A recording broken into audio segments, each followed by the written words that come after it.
When construction worker Michael Turner pulled CEO Eleanor Palmer from a deadly car crash, he walked away expecting nothing in return. But fate had other plans. As their worlds collide, his life as a struggling, single father, her empire under threat from a vengeful ex-husband, they discover that true value isn't measured in dollars.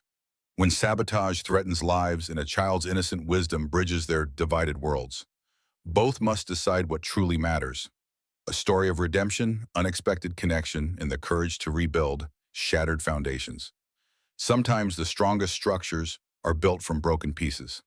Comment below if you've ever found unexpected value in life's detours, and stay tuned for this emotional journey that proves some rescues work in both directions. Metal shrieked as the steel beam crashed onto Eleanor Palmer's car, trapping the CEO inside the twisted wreckage. Through the shattered glass, rough hands reached in, pulling her to safety with surprising gentleness.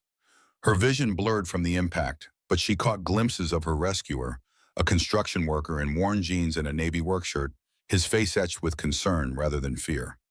As sirens wailed in the distance, he simply disappeared into the gathering crowd, leaving only his weathered jacket draped over her trembling shoulders. The paramedics arrived minutes later, finding Eleanor sitting on the curb beside her crushed vehicle, clutching the stranger's jacket around her like armor. "Ma'am, are you hurt?" one asked, kneeling before her. Eleanor Palmer, CEO of Palmer Holdings and Development, the woman whose name adorned half the buildings in downtown Pittsburgh, could only shake her head. Words failed her, not because of shock, though certainly there was plenty, but because she couldn't comprehend why someone would save her life, then walk away expecting nothing in return. It was a question that would haunt her in the weeks to come. At 5:30 in the morning, Michael Turner's alarm cut through the darkness of his small apartment. He silenced it quickly, careful not to wake 6-year-old Lily, sleeping in the room next door. Their morning routine moved like clockwork. He'd shower, prepare Lily's lunch, and gently wake her with a soft pat on her shoulder. "Time to rise and shine sunshine," he whispered, as he did every morning. Lily's room was small, but filled with drawings and craft projects they'd made together. College funds weren't an option, but creativity he could give her in abundance. By 6:15, they sat at their tiny kitchen table. Michael drank his coffee black, while Lily arranged her cereal in patterns before eating it row by row, one of her quirks that had emerged after her mother left 3 years ago. Michael studied his daughter as she ate, her dark hair falling across her forehead in a way that reminded him of Catherine. The thought brought a familiar ache. Catherine had walked out, claiming she wasn't cut out for motherhood, leaving Michael to navigate parenthood alone. At 35, his hands were calloused from years of hard labor, his dark brown hair perpetually in need of a cut, and the lines around his eyes had deepened since becoming Lily's sole caretaker. Michael dropped Lily at Mrs. Gloria Jenkins' apartment downstairs. The elderly woman had become their lifeline after Catherine left. "You look tired, Michael." Mrs. Jenkins noted, her eyes kind, but concerned behind thick glasses that magnified her gaze. At 72, Gloria Jenkins carried herself with the dignified posture of someone who had weathered life's storms with grace. The widow of a construction worker herself, she seemed to recognize the weight Michael carried. "Working extra shifts again?" He nodded, trying to save up for Lily's doctor visit next month. Her ear infection is back. What he didn't mention was the incident yesterday at the Grand Tower construction site. He'd been helping set foundation supports when he heard the crash, saw the beam fall. His body had moved before his mind could process what was happening. It wasn't the first time a Turner had acted without thinking. In 1985, his father, Robert Turner, a master carpenter, had pulled 2 people from a burning building on his way home from work. Like Michael, he had disappeared afterward, refusing recognition. "Turners don't help for applause," his father had told him. "We help because it's right." Gloria's knowing eyes suggested she suspected something. "I saw on the news some big-shot CEO got saved at that construction site of yours. Dangerous place, seems like." Michael shrugged noncommittally. "I was working on the west side, didn't see much." Gloria wasn't fooled, but she didn't press. Instead, she squeezed his arm gently. "Your father would be proud of the man you've become, Michael. Whatever you did or didn't do yesterday." The mention of his father lingered in Michael's mind as he made his way to the Grand Tower site. Robert Turner had been gone for 15 years now, but his principles remained Michael's North Star, especially after Michael's time in the Navy Construction Battalion, the Seabees, where he'd served before pursuing his dream of architecture school.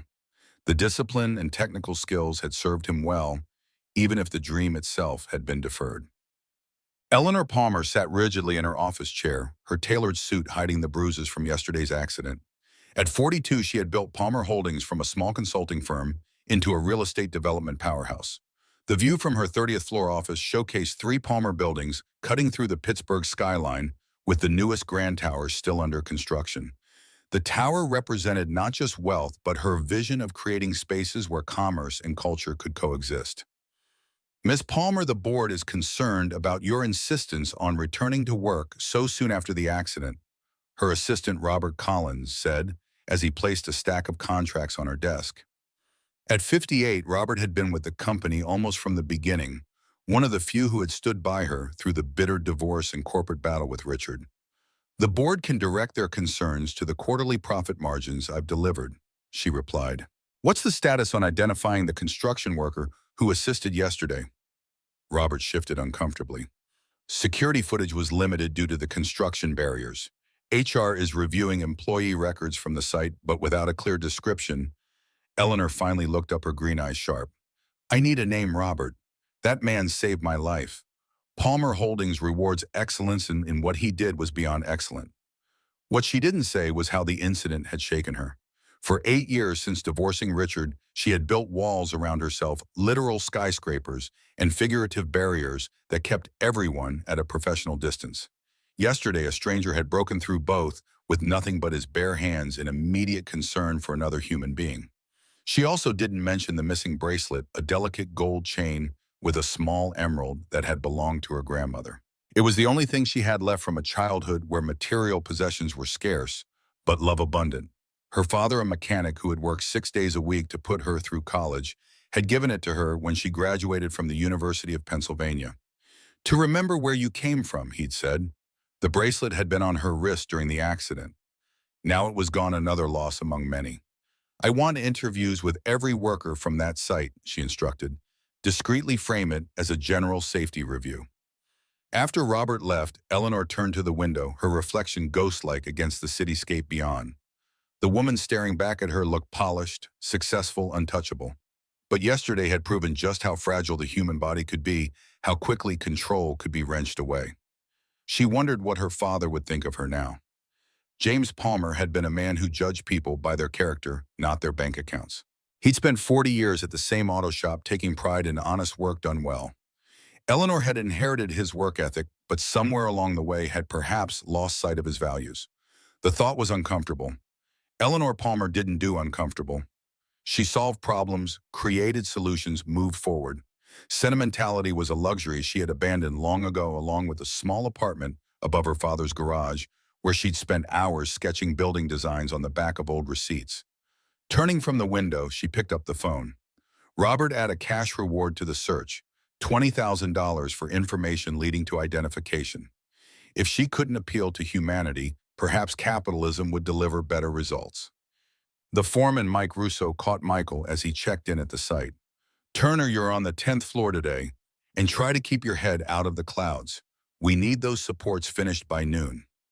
Michael nodded, slipping on his hard hat. He'd learned long ago that defending himself used energy he couldn't spare. What no one at the site understood is that Michael had once been on track for much more. 12 years ago, he'd been halfway through architecture school at Cornell, designing buildings rather than just building them. Then came Catherine's pregnancy, their hasty marriage, and his decision to drop out and support his new family. The architecture dreams had folded neatly away, replaced by blueprints for survival. As he worked through the morning, Michael's mind drifted to the woman in the car. He hadn't recognized her as the famous Eleanor Palmer until he saw her face on a newspaper someone had left in the break room. He'd simply seen a human being in danger and acted. The thought of claiming credit or asking for a reward had never crossed his mind. But now, hearing rumors of a substantial reward, Michael felt a momentary temptation. That kind of money could pay for Lily's ear surgery, start a small college fund, maybe even allow him to finish his degree. The temptation faded as quickly as it came. His father's voice echoed in his mind. A man's integrity isn't for sale, son. Besides, Michael had another reason for staying anonymous. He was working without a proper construction license. After his CB service and architecture studies, he should have qualified easily, but a paperwork issue with his military discharge had created complications. Mike Russo had hired him anyway based on his obvious skills and willingness to work hard, but the arrangement wasn't strictly legal. Being thrust into the spotlight could cost him his job. "Hey, Turner," called one of the younger workers during lunch break. "You see that crash yesterday? That was the big boss lady herself. Heard she's offering a reward to find the guy who pulled her out." Michael shrugged, unwrapping his simple sandwich. Didn't see much, was working on the west side. He ate quietly, planning the evening ahead. Lily needed help with her reading assignment, and he needed to mend the tear in her favorite stuffed rabbit before she noticed. Such was the rhythm of his day's work. Lily sleep repeat. It wasn't the life he'd imagined as a young man with an architecture scholarship and dreams of designing sustainable community spaces. But when Lily wrapped her arms around his neck at bedtime and whispered, "You're the best daddy," it was enough. Over the next week, Eleanor found herself driving by the construction site during lunch breaks and after work. She'd sit in her new company car watching the workers from a distance.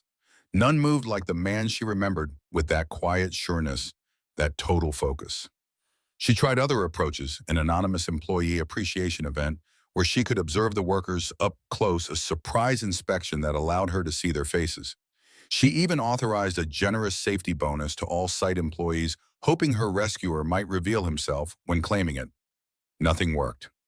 "Maybe he doesn't want to be found," suggested Caroline Weber, her closest friend and legal counsel for Palmer Holdings over their monthly dinner.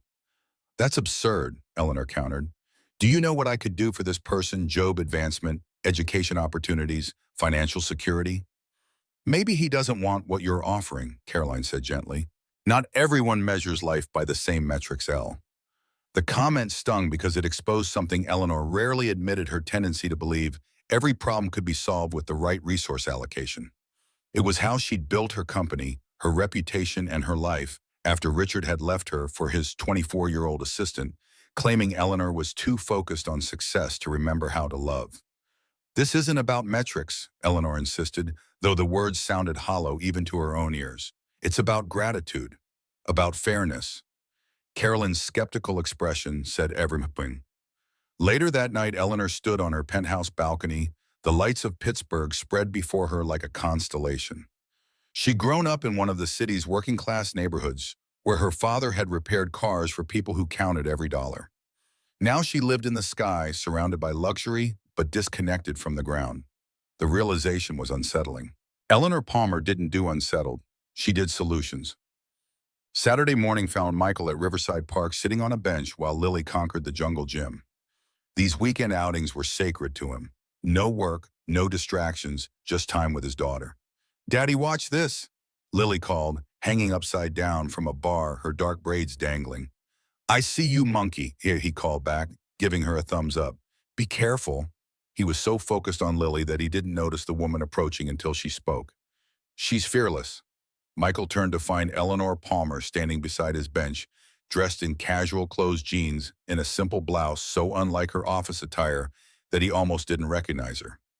"Ms. Palmer," he said, straightening, "what are you doing here?" She gestured vaguely toward the walking path. "I live about a mile from here. Sometimes I walk through on weekends."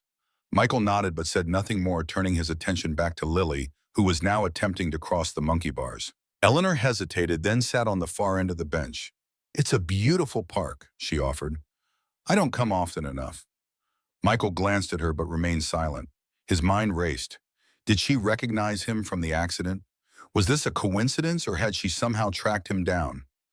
"The thing is," she continued, "in my world, everyone always wants something. Every interaction has an agenda." She watched Lily swing from bar to bar. "It gets exhausting." "Sounds like you need better company," Michael commented, not unkindly. Before Eleanor could respond, Lily ran up slightly out of breath. "Daddy, there's an ice cream truck. Can I have one, please?" Michael checked his watch. "Before lunch?" "Please." Lily extended the word to at least 4 syllables, clasping her hands dramatically. Michael laughed, a warm sound that surprised Eleanor with its openness.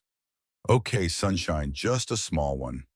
As he reached for his wallet, Lily noticed Eleanor. Unlike many children, she showed no shyness. "Are you Daddy's friend? I'm Lily. I'm 6. "Hello, Lily, I'm Eleanor," she replied. "Yes, I work with your father." Lily's eyes widened. "Do you build big buildings too?" Something like that, Eleanor said with a small smile.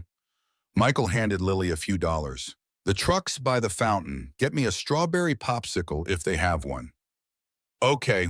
As Lily skipped away, an awkward silence fell between the adults. Michael broke it first.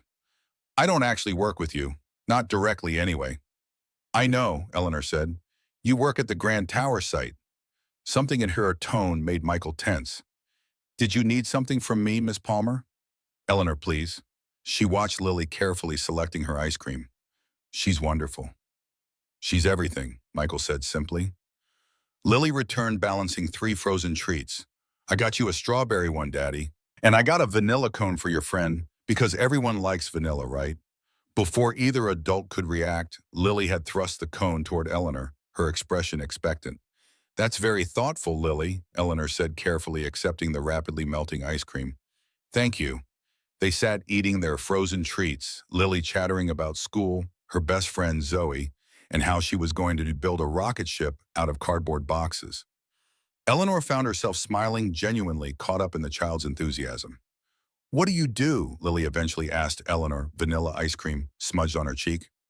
I run a company that builds buildings, Eleanor explained, simplifying her role. Lily's eyes widened. Like the really tall ones downtown, Daddy helped build those. He's the best builder ever. He fixed Mrs. Jenkins's sink and built me a bookshelf for my birthday. Michael looked slightly embarrassed. Lily, it's true, Lily insisted.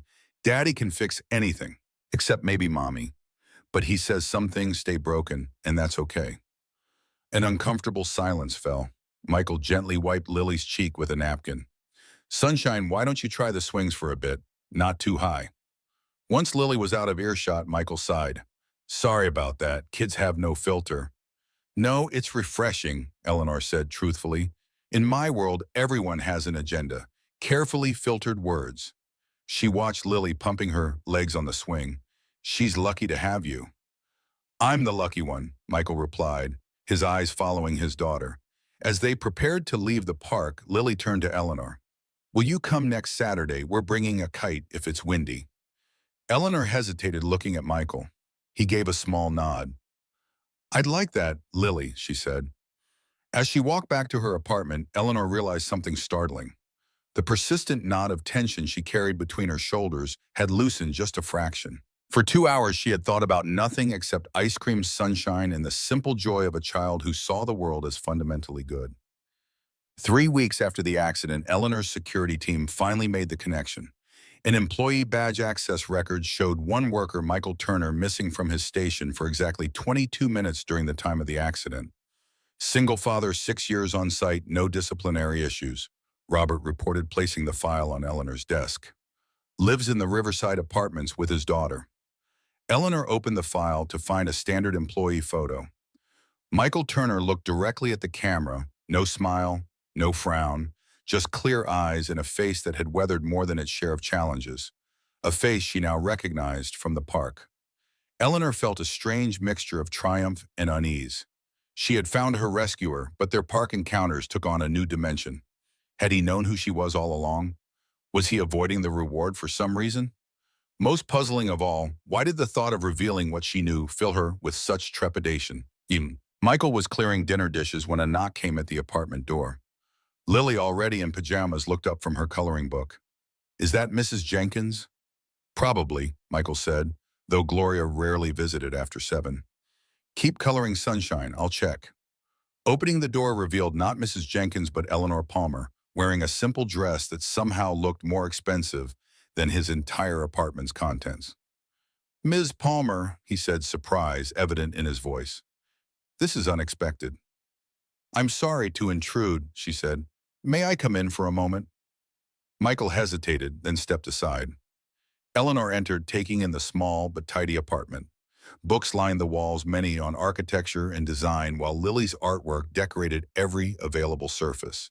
It was modest, but unmistakably a home. Lily, we have a visitor, Michael called. You remember Miss Palmer from the park? Lily bounded over, her face lighting up.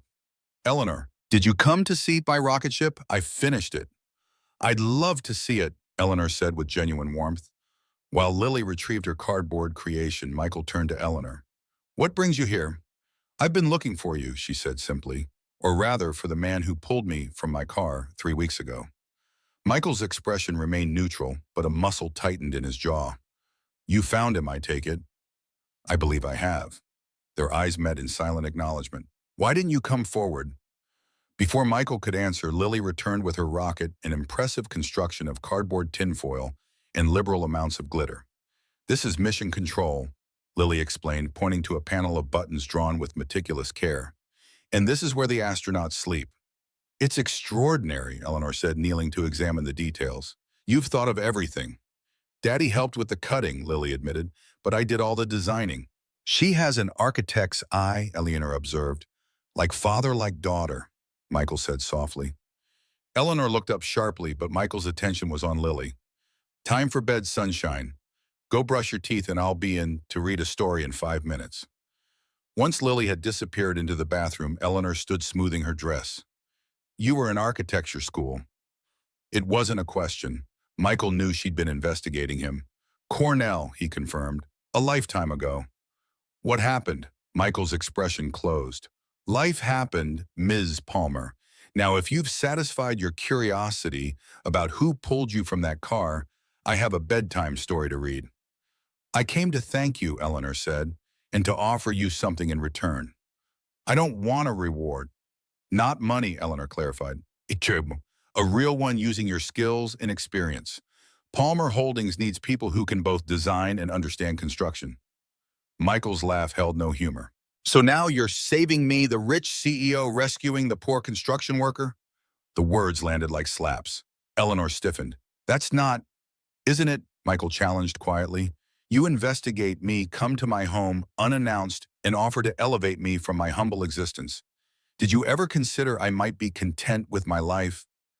Eleanor's cheeks flushed. I thought, that's the problem, Michael interrupted. You thought about what I might need without asking. Just like everyone in your world, Ms. Palmer. Everything's a transaction. Eleanor's professional mask slipped, genuine hurt flashing across her face. That wasn't my intention. What was your intention? The question hung between them, and Eleanor found herself without a ready answer. Why had she pursued this so relentlessly? Why did it matter so much who had pulled her from that car? I should go, she said, finally moving toward the door. I apologize for intruding. Michael's expression softened slightly. Wait, I should apologize too. You came to say thank you and I've been defensive. Why did you help me that day? The question seemed to surprise her as much as him, as if she hadn't meant to ask it so directly. Michael considered this. Because you were in danger. Because that's what people should do for each other. He paused. Because my daughter is watching everything I do, learning how to be in this world. Eleanor absorbed this, then tried another approach. If not a book, then perhaps something else. A college fund for Lily better housing options. Michael shook his head, disappointment crossing his features. You're still not getting it. Turning a basic human response into a transaction, it cheapens, it doesn't it? For perhaps the first time in her professional life, Eleanor Palmer found herself speechless. In her world, everything had a price or a value proposition. The idea that some actions existed outside that framework was foreign to her. I need to read Lily her story, Michael said quietly. She gets anxious if her routine changes. Of course. Eleanor moved to the door but paused with her hand on the knob. Will you still be at the park on Saturday? Michael studied her for a long moment. We'll be there at 10. Bring a sweater. It gets windy near the pond. It wasn't forgiveness or even acceptance, but it was something. Eleanor nodded and left the door closing softly behind her. In the elevator, she leaned against the wall, exhaling slowly. She had handled that all wrong. Eleanor Palmer, master negotiator, had misread the entire situation. But the most unsettling realization wasn't her tactical error. It was that for the first time in years, she cared about making it right. The next morning, Michael's phone rang as he prepared Lily's lunch. The caller ID showed the construction site office. Turner, he answered, wedging the phone between ear and shoulder as he spread peanut butter on bread. Mike Russo here. Got some interesting news for you. The foreman's voice held an unusual note of respect. Just got a call from Palmer Holdings Arch. They want to review your personnel file. Michael froze. My file, why? Didn't say. But here's the kicker, they're reviewing everyone's credentials, looking for workers with untapped potential for advancement. Architecture background was specifically mentioned. The peanut butter knife hovered over the bread. I see. Thing is, Turner, I need to tell them about your licensing situation. With this kind of corporate attention, I can't risk. I understand, Michael cut in. Do what you need to do. After hanging up, Michael stared at the half-made sandwich. Eleanor was still pursuing her agenda despite their conversation. The thought brought equal measures of irritation and a strange warmth he wasn't ready to examine. Later that day, he received a letter from Palmer Holdings, not termination as he'd feared, but an invitation to apply for an expedited licensing program sponsored by the company. No strings attached, the letter emphasized, no obligation to accept employment afterward. Michael placed the letter on his small kitchen table, uncertain whether to feel grateful or manipulated. Before he could decide, another knock came at his door. This time it was Gloria Jenkins, her expression grave. Michael, did you hear Palmer Holdings bought the Riverside complex? We all got notices this morning. What? Michael took the paper she offered, scanning its contents. Indeed, Palmer Holdings had acquired the property and planned significant renovations and updates. They're saying rent won't change for now.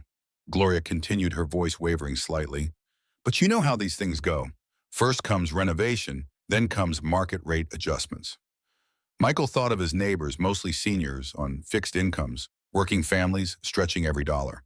The Riverside apartments weren't fancy, but they were stable, a community where people looked out for each other.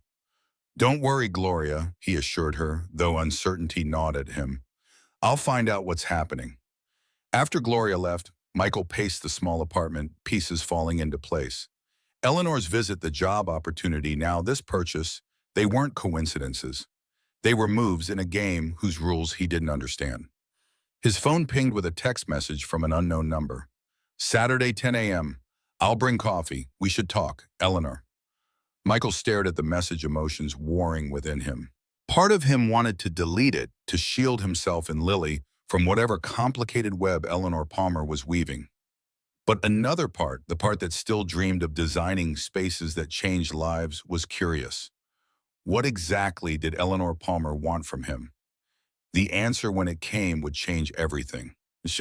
Eleanor's town car pulled up to Riverside Park precisely at 9:55 a.m. on Saturday. She stepped out, coffee carrier in one hand, a manila folder in the other. For a moment, she hesitated, an unfamiliar nervousness fluttering in her stomach. Eleanor Palmer didn't do nervous. She did prepared. She did strategic. She did solutions. Yet here she was, second-guessing herself before a meeting with a construction worker and his 6-year-old daughter. Michael and Lily were already at their usual bench.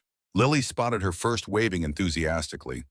Eleanor, we brought the kite. Michael's greeting was more reserved, his eyes watchful.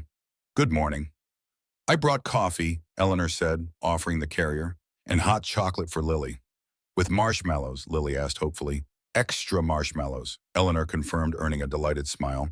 As Lily sipped her treat, Eleanor turned to Michael. You received the notice about Riverside Apartments. Along with every other tenant, Michael confirmed. Interesting timing. It's not what you think, Eleanor began. What do I think, Miss Palmer? That I'm using business to manipulate you, she said bluntly.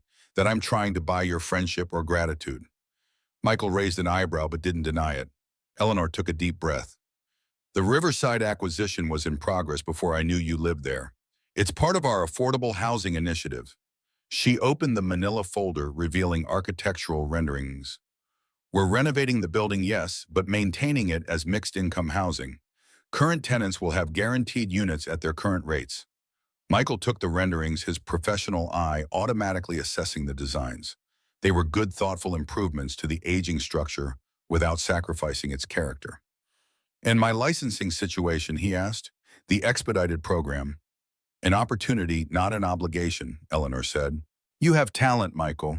Whether you use it at Palmer Holdings or elsewhere is your choice. Why are you doing this? Eleanor watched Lily attempting to launch the kite, her little face screwed up in concentration. Do you know what I thought about trapped in that car? Not my company or my achievements or my bank accounts. I thought about all the things I'd never done, the connections I'd never made. She met his gaze directly. You saved my life, then disappeared. When I finally found you, you refused any reward, any acknowledgement. You challenged everything I thought I knew about how the world works. And that interests you, Michael asked skeptically. It does, Eldenor admitted. You and Lily, you measure life differently than I do. I want to understand that. Before Michael could respond, Lily ran over struggling with her kite. Daddy, it won't fly. The wind's not strong enough, yet sunshine, Michael explained, setting aside the renderings. Can I help? Eleanor asked, surprising herself. Michael looked at her, really looked at her for perhaps the first time. What he saw must have satisfied him because he nodded. Show us what you have got, CEO. The three of them spent the next hour attempting to launch the kite with Eleanor proving surprisingly adept. My father taught me, she explained as the kite finally caught the wind. He said it was important to understand how things worked, not just how to pay for them. Watching Eleanor run across the grass, helping Lily guide the kite higher, Michael felt something shift inside him. The woman before him bore little resemblance to the corporate executive who had appeared at his door. Here was someone genuine, someone trying however imperfectly to connect. Later, as they sat on the bench watching the kite dance against the blue sky, Lily between them, Michael made a decision. I'll consider the licensing program, he said quietly. No promises beyond that. Eleanor nodded, understanding the significance of this small concession. That's fair. As Lily chattered about the kite's acrobatics, Eleanor's phone buzzed. She glanced at it, her expression darkening. Problem? Michael asked. Just work, she said, silencing the device. Nothing that can't wait. But the shadow that crossed her face suggested otherwise. Michael, attuned to reading people, sensed genuine concern beneath her composed exterior. Lily, why don't you show Eleanor your collection of special rocks? He suggested, giving Eleanor a moment to compose herself. As Lily eagerly led Eleanor to a nearby tree where she had arranged a series of ordinary pebbles with extraordinary stories, Michael pondered the complex woman who had entered their lives. Eleanor Palmer was clearly fighting her own battles, navigating a world that demanded constant vigilance and control. Yet here she was, kneeling beside his daughter, examining rocks with the solemn attention they deserved. The protective instinct that made him pull her from that crushed car stirred again, though the danger now was less tangible than twisted metal. Something was troubling Eleanor Palmer, something she wasn't sharing. Michael's intuition rarely led him astray, and it was telling him that the story of Eleanor Palmer was far more complicated than he had initially believed. As he watched her laugh at something Lily said, the morning sunlight casting a glow around them, both Michael felt a certainty settle in his chest. Whatever game was being played, whatever forces were at work, his path and Eleanor's were now inexorably intertwined. For better or worse, their story was just beginning. The news broke on a Tuesday morning. Palmer Holdings faces financial scrutiny, screamed the Pittsburgh Business Journal headline. Eleanor sat in her office scrolling through the digital version, her face a careful mask despite being alone. The article cited anonymous sources claiming Palmer Holdings was overextended, that the Grand Tower project was behind schedule and over budget, that investors were growing nervous. None of it was true. The Grand Tower was on schedule. Their finances were solid. But in the world of high finance and development, perception often outweighed reality. Her phone rang. Carolyn Weber, legal counsel and friend. I've seen it, Eleanor said without preamble. It's a hit job, Carolyn replied. The question is who's behind it. Eleanor already knew. Only one person had both the motive and the resources to orchestrate this. Richard. Her ex-husband had been suspiciously quiet since their divorce finalized. Too quiet considering he'd vowed to destroy everything she built after losing control of the company. We need to respond carefully, Caroline cautioned. A direct denial looks defensive. Schedule a press tour of the Grand Tower site, Eleanor decided. Transparency is our best weapon. And Caroline, find out what Richard's been up to lately. After hanging up, Eleanor turned to the window, her reflection resolute against the cityscape beyond. She'd fought too hard, sacrificed too much to let rumors destroy her life's work. Whatever game Richard was playing, she would win. She always did. Michael's day at the construction site took an unexpected turn when the foreman gathered the crew for an announcement. Listen up, Mike Russo called. There's going to be a media tour of the site tomorrow. Big shots from Palmer Holdings news crews, the works. He scanned the assembled workers. They want to show how well the project's going, so everybody needs to look busy and professional. Murmurs rippled through the group. construction sites weren't typically showcased mid-project. "Something wrong with the company?" asked one veteran worker. "Above my pay grade," Russo replied with a shrug. "Just do your jobs and try not to swear on camera." As the crew dispersed, Russo pulled Michael aside. "Turner, I got word from upstairs. You're being assigned to a different area tomorrow."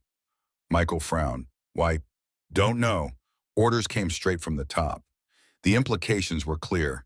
Eleanor was deliberately keeping him away from the cameras, from any connection to her. After their time in the park, the personal conversations, it stung more than Michael wanted to admit. That evening, as he helped Lily with her homework, his phone buzzed with a text. "Need to speak with you. Not about us, about Riverside. Important. Eleanor." Michael stared at the message, torn between irritation and concern. The "not about us" part caught his attention. He wasn't aware there was an "us" to discuss. After tucking Lily in, he replied, "I'm listening." Three dots appeared immediately. "Richard Mills is trying to acquire the block surrounding the Riverside. My ex-husband. He doesn't know I own it yet. It's complicated. Can we talk?" Michael weighed his options. The Riverside purchase still felt manipulative, regardless of Eleanor's explanations. Yet if there was any threat to his neighbors, to Gloria and the other seniors who couldn't afford to relocate. "Tomorrow, 7 p.m., Mrs. Jenkins' apartment. She makes a good witness." Eleanor's reply came quickly. "Thank you." Gloria Jenkins' apartment was similar to Michael's in layout, but filled with 60 years of collected memories. Photographs covered nearly every surface: her late husband Frank in his construction uniform, their children and grandchildren, even a few of Lily and Michael. "You sure about this?" Gloria asked as she set out coffee cups. "Business types like her, they don't care about folks like us." "I'm not sure about anything," Michael admitted, "but if someone's threatening Riverside, we should know." A knock came precisely at 7. Eleanor stood in the doorway, dressed more casually than her office attire, but still unmistakably elegant. "Mrs. Jenkins, thank you for allowing me into your home." Gloria's appraising look missed nothing. The designer watched the perfect posture, the careful smile. "Miss Palmer, I understand you own our building now." "I do," Eleanor confirmed, accepting the offered seat. "Which is why I'm here." She opened her tablet, displaying property records. "Richard Mills, through various shell companies, has been quietly acquiring properties surrounding Riverside. My sources indicate he plans to build a luxury high-rise that would effectively wall off this neighborhood from downtown." Michael studied the maps. "He doesn't have Riverside itself, though." "Not yet," Eleanor agreed, "but he's made inquiries through intermediaries." "He doesn't know Palmer Holdings is the current owner." "And this matters to you because?" Gloria asked bluntly. Eleanor met the older woman's skeptical gaze. "Professionally, because Richard would love nothing more than to derail my projects. Personally, oh?" She hesitated. "Because Riverside matters to Michael and Lily, and somehow they've come to matter to me." The simple honesty of this admission surprised both Gloria and Michael. "What's his endgame?" Michael asked. "Development rights for the entire block," Eleanor explained. "If he controls enough surrounding property, he can pressure the city to rezone, force smaller owners to sell. It's predatory development 101. "And what's your plan?" Gloria pressed. "To stop him," Eleanor said simply. "But I need information, on-the-ground intelligence, about who in the neighborhood has been approached, what offers have been made." Gloria and Michael exchanged glances. "The Hendersons on the third floors mentioned someone asking about buying their condo," Gloria offered. "And the bodega owner on the corner, his landlord's been trying to break his lease." Eleanor nodded, taking notes. "This helps, thank you." "What's in it for you?" Gloria asked, ever direct. "Stopping your ex-husband can't be your only motivation." Eleanor considered this. Riverside is perfectly positioned for workforce housing, people who keep the city running but can't afford downtown prices. Palmer Holdings has been developing a mixed-income model that could transform urban housing. "So we're your test case." Michael's tone was neutral, but his eyes were watchful. "More like the prototype for what housing could be," Eleanor corrected. "Sustainable, affordable, dignified. The kind of project that leaves a real legacy." Something in her voice, a hint of genuine passion, made Michael study her more carefully. "You actually care about this." "I do," Eleanor admitted. "My father lived in a neighborhood like this one. Good people who worked hard but could never get ahead because the system was stacked against them. He died thinking I'd forgotten where I came from. The personal revelation hung in the air. Gloria's expression softened slightly. Frank always said you can judge people by how they treat those who can't do anything for them.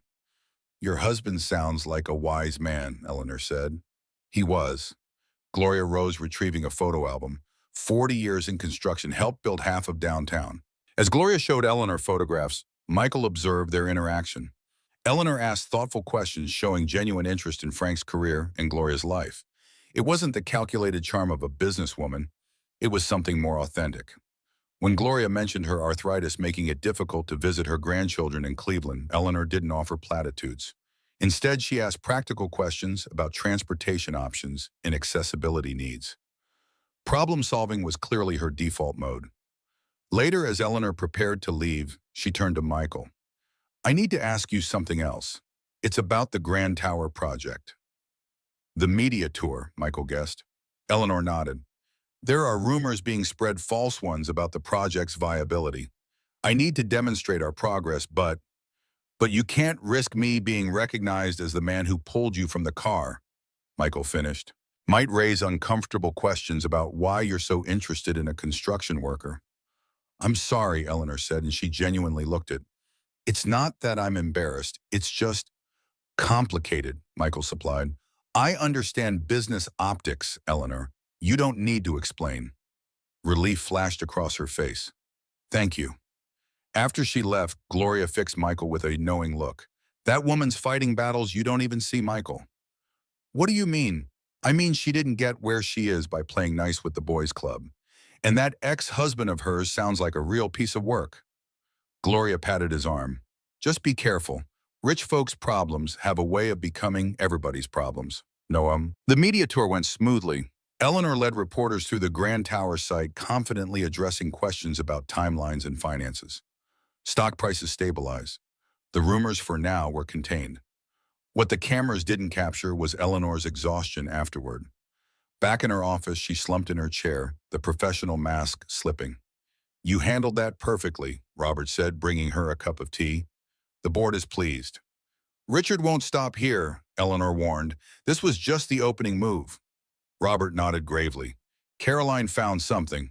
Westland Development, the company approaching Riverside property owners. Richard's the majority investor through a series of offshore accounts. Eleanor wasn't surprised. He's trying to box me in, block the Grand Tower project while simultaneously undermining our Riverside plans. It's personal for him, Robert observed. After all these years. It was always personal, Eleanor said quietly. I was just too focused on the business to see it. She thought of Michael and their conversations about measuring life differently. Perhaps she had miscalculated in more ways than one. There's something else, Robert added hesitantly. The man who rescued you, Michael Turner. HR completed their background check for the licensing program. And his architecture portfolio is exceptional.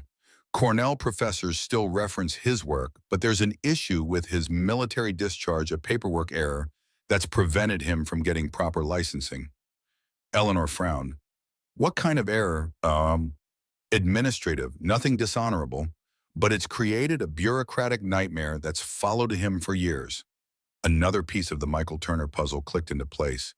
His reluctance to come forward after the accident, his wariness about her interest, it made more sense now.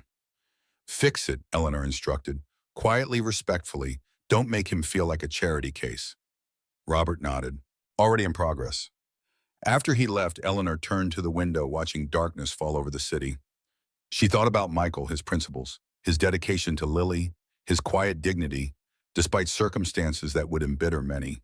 She thought about Gloria Jenkins and her lifetime of memories, vulnerable to displacement by market forces beyond her control. And she thought about her father, who had taught her that success without principles was just organized greed. For the first time in years, Eleanor wondered if she'd been measuring the wrong metrics all along. Saturday at the park brought clear skies and a cool breeze. Michael arrived with Lily to find Eleanor already at their bench, a bakery box beside her. We brought muffins, she said by way of greeting. The bakery near my office makes them fresh. Eleanor, Lily exclaimed, we went to the museum yesterday and saw dinosaur bones. Real ones, Eleanor asked, matching the child's enthusiasm. As Lily launched into a detailed description of each prehistoric creature, Michael studied Eleanor. She looked tired, faint shadows visible beneath her expertly applied makeup. Yet her attention to Lily was genuine, her questions thoughtful. When Lily ran off to the playground, Eleanor turned to Michael. "Thank you for the information about Riverside. It's been helpful." "How are you holding up?" he asked, surprising them both with the personal question. Eleanor blinked. "I'm fine." "No, you're not," Michael said quietly. "But you're good at making people think you are." For a moment, Eleanor's careful composure wavered. "It's been a challenging week." "Richard," she nodded. "He's always been ruthless in business. But this feels different. More vindictive." "What happened between you two?" Michael asked. "If you don't mind my asking." Eleanor was silent for so long he thought she wouldn't answer. "We started Palmer Holdings together," she finally said. "I had the vision, he had family connections. For years it worked. I designed and developed projects. He handled the financing and networking." She watched Lily on the swings, her expression distant. "Then I discovered he was cutting corners on materials, bribing inspectors, putting profits above safety. We fought about it privately at first, then openly. The board had to choose sides." "They chose you," Michael guessed. "They chose the better business model," Eleanor corrected. "Richard's methods brought short-term gains but long-term liabilities. I proved that ethical development was more profitable over time." She smiled without humor. "He never forgave me for that being right and taking his company.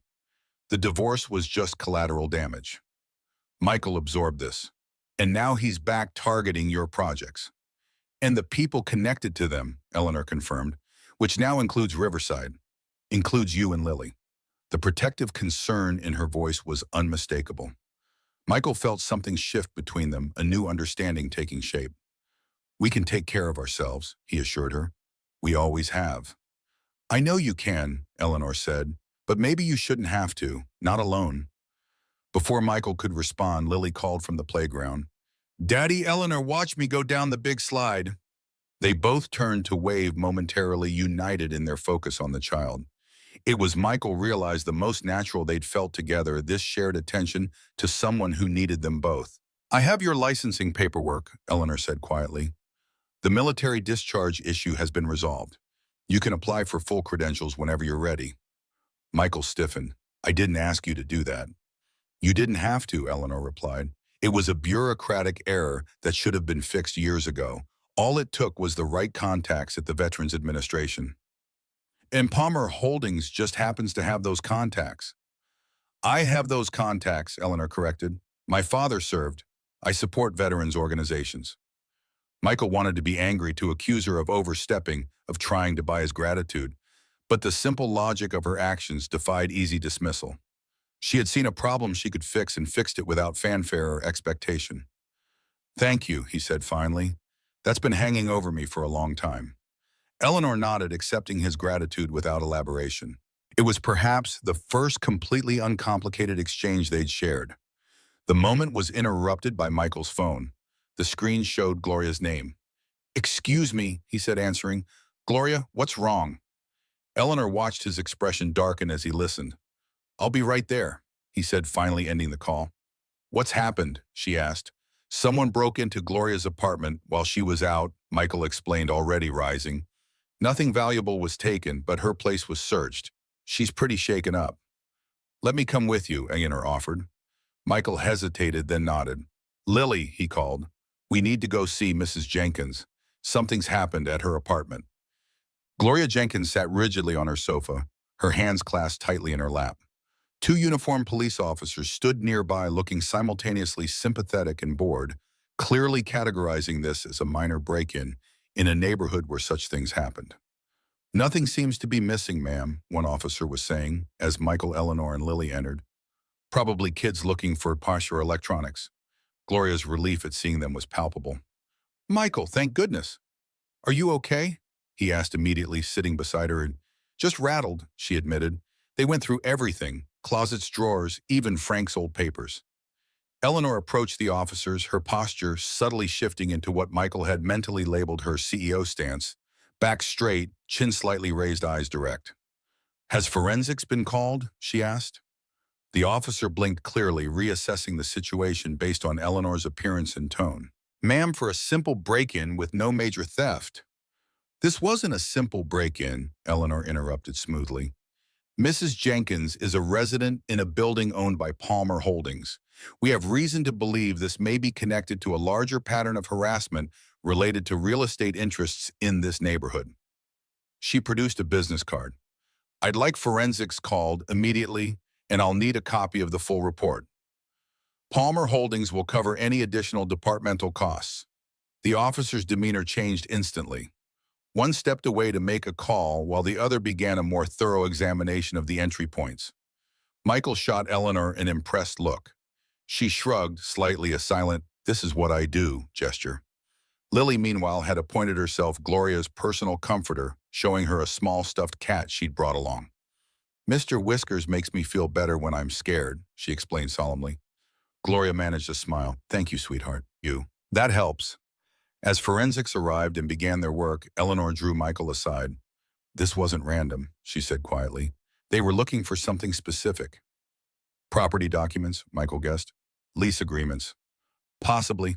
Eleanor glanced at Gloria, who was now describing the break-in to a detective. "Or information about the other residents. Who might sell? Who's vulnerable?" Michael's jaw tightened. "Richard?" "It fits his pattern," Eleanor confirmed. "Information is leverage in real estate." The grim reality of the situation settled between them. This wasn't just business maneuvering anymore. It was affecting real people, vulnerable people. Gloria could have been hurt or worse. "What's our next move?" Michael asked, not even registering his use of "our." Eleanor noticed but didn't comment. "Security upgrades for the building immediately, and I think it's time I confronted Richard directly." "Is that wise?" "Probably not," she admitted. "But letting him operate in the shadows clearly isn't working." Later, after Gloria had been settled with a new security system and Lily was asleep, Michael stood on his small balcony staring at the Pittsburgh skyline. The Grand Tower was visible in the distance, illuminated by construction lights. His phone buzzed with a text from Eleanor. "Security team will patrol Riverside tonight. Sleep well." The simple message carried more meaning than its few words suggested. Eleanor was protecting them not just as a business asset, but as people she cared about. Michael's thoughts drifted to the licensing paperwork she'd arranged, to her genuine interest in Lily, to the way she'd taken command of the situation at Gloria's apartment. Eleanor Palmer was complicated, driven, and sometimes overstepping, but her intentions were becoming increasingly clear. She was fighting for something larger than herself, larger even than her company. And somehow, Michael and Lily had become part of that fight. The realization should have troubled him more than it did. "He's here," Robert announced, appearing in Eleanor's office doorway. Eleanor closed the folder she'd been reviewing, preliminary designs for the Riverside renovation. "Send him in." Richard Mills entered with the confident stride of a man accustomed to occupying space unapologetically. At 46, he remained handsome in a polished, artificial way.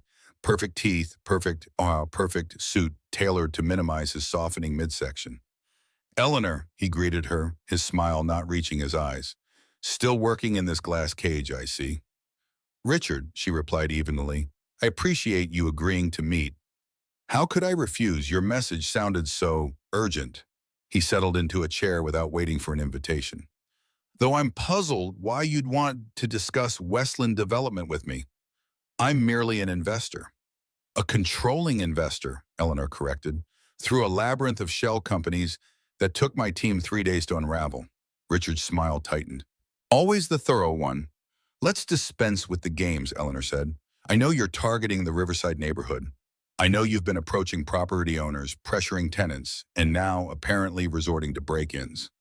"Serious accusations," Richard commented, examining his manicured nails, "especially without evidence." "The police have evidence from Mrs. Jenkins' apartment," Eleanor countered, "and I have documentation of every property Westland has acquired in the area. It's a clear pattern of predatory development." Richard leaned forward, his casual demeanor hardening. "Still playing the righteous crusader, Eleanor. It was tiresome during our marriage, and it's tiresome now. This is business. The strong succeed, the weak get moved aside." "Is that what this is about, proving you're strong?" Eleanor kept her voice level despite her rising anger. "Breaking into an elderly woman's apartment, spreading false rumors about Grand Tower." A flicker of surprise crossed Richard's face. He hadn't expected her to connect those dots. The market responds to information, Eleanor. I merely provide it. Misinformation, she corrected, but it stops now. Richard laughed, the sound utterly devoid of humor. Or what, you'll run to the board again, cast me as the villain in another corporate morality play? No, Eleanor said quietly. I'll expose every questionable deal Westland has made, every building code violation, every instance of tenant harassment.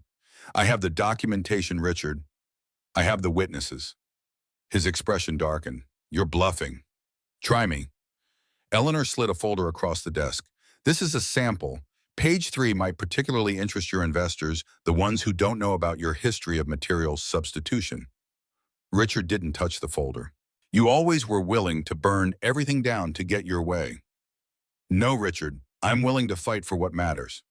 Eleanor stood, signaling the meeting's end. Stay away from Riverside. Stay away from Palmer Holdings projects.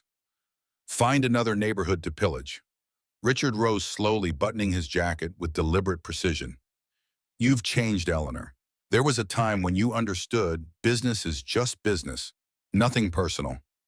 That's where you're wrong, Eleanor replied. The best business is deeply personal. It's about people, communities, legacy. You never understood that. Richard's eyes narrowed.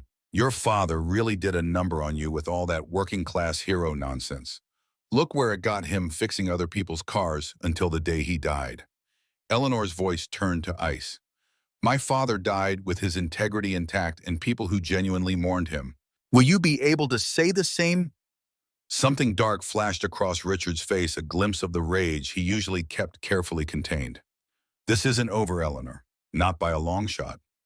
After he left, Eleanor remained standing, adrenaline coursing through her. The confrontation had gone as expected. Richard was predictably arrogant, predictably threatening. But she hadn't anticipated how personally his dismissal of her father would affect her. James Palmer had worked 60-hour weeks at that garage, his hands perpetually stained with engine grease to give his daughter opportunities he never had. He'd taught her that a person's word was their bond, that cutting corners cost more in the long run, that how you treated people mattered more than what you achieved. Somewhere along the way, through business school, through building Palmer Holdings, through her marriage to Richard, some of those lessons had faded. Not disappeared, but dimmed beneath the harsh light of corporate success metrics. Now thinking of Gloria Jenkins' frightened face, of Lily's innocent trust, of Michael's principled stance, those early lessons were resurfacing with new clarity. Eleanor picked up her phone and dialed Carolyn. I need you to expedite the Riverside renovation plans, she said without preamble, and set up a community meeting with all current residents. It's time they knew exactly what we're planning. The community center at Riverside Apartments was filled beyond capacity. Residents crowded onto folding chairs, stood along the walls, whispered nervously to neighbors. Many were seniors who had lived in the building for decades. Others were young families drawn by the affordable rent. Michael stood near the back, Gloria beside him, Lily coloring quietly at their feet. He'd helped spread the word about the meeting, though Eleanor had been deliberately vague about its purpose. Do you know what she's planning? Gloria asked quietly. Michael shook his head. She said it was important that all residents should hear it directly from her. Gloria sniffed. Big announcements from property owners rarely benefit tenants. Before Michael could respond, Eleanor entered, accompanied by Robert and a woman Michael recognized as Caroline Weber, Palmer Holdings' legal counsel. Eleanor wore a simple gray suit, professional, but not ostentatious, and carried a portfolio rather than a tablet or laptop. The room quieted as she took position at the front, her posture straight but not rigid. Michael noticed she made eye contact with several residents, including Gloria, acknowledging them individually rather than addressing the crowd as a faceless whole. Thank you all for coming, Eleanor began. I'm Eleanor Palmer, CEO of Palmer Holdings, which recently acquired the Riverside Apartments. I know many of you are concerned about what this means for your homes and your community. Murmurs rippled through the audience. Eleanor waited for them to subside before continuing. Let me be direct. Riverside will be undergoing significant renovation beginning next month. Every unit will receive updates to plumbing, electrical systems, windows, security features, and common areas. The murmurs grew louder, more anxious. Eleanor raised a hand. I understand your concern. Typically, such renovations lead to substantial rent increases or even displacement. That will not happen here. She opened her portfolio, displaying the first of several architectural renderings. Riverside will become a pilot for Palmer Holdings' mixed-income housing initiative. Current residents will be guaranteed units at their current rental rates, with increases limited to cost of living adjustments only. Disbelief and cautious hope mingled in the expressions around the room. During renovation, we will arrange temporary housing in comparable units nearby, with all moving expenses covered. When you return, your apartment will be safer, more energy efficient, and more comfortable, but still your home at a price you can afford. Gloria leaned toward Michael. Is she serious? I think she is, Michael replied, watching Eleanor's confident, measured delivery. Why are you doing this? Called an elderly man from the front row. What's the catch? Eleanor acknowledged the question with a nod. It's a fair question, Mr. Daniels. The financial model is complex, but essentially we'll add 2 new floors with market rate units that will subsidize the existing affordable units. The building's improved energy efficiency will reduce operating costs, and Palmer Holdings will receive tax incentives for creating sustainable mixed-income housing. She paused, then added something unexpected.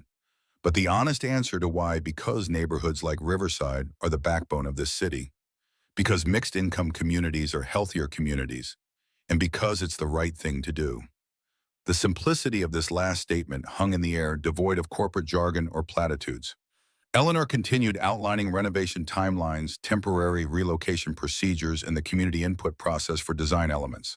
As she spoke, Michael observed the gradual shift in the room's energy, from suspicion to cautious optimism, from fear to tentative engagement. When she opened the floor for questions, residents didn't hold back. They asked about specifics, what appliances would be included, whether pets would still be allowed, how security would be handled.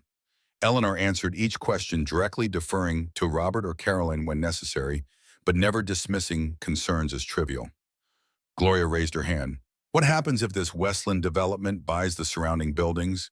Won't they just wall us off anyway? A ripple of concern moved through the room. Clearly, others had been approached by Westland representatives. An excellent question, Mrs. Jenkins, Eleanor acknowledged. Palmer Holdings has secured purchase options on several strategic properties surrounding Riverside specifically to prevent that scenario. Additionally, we're working with the City Planning Commission to ensure future development maintains neighborhood connectivity. The meeting continued for nearly 2 hours.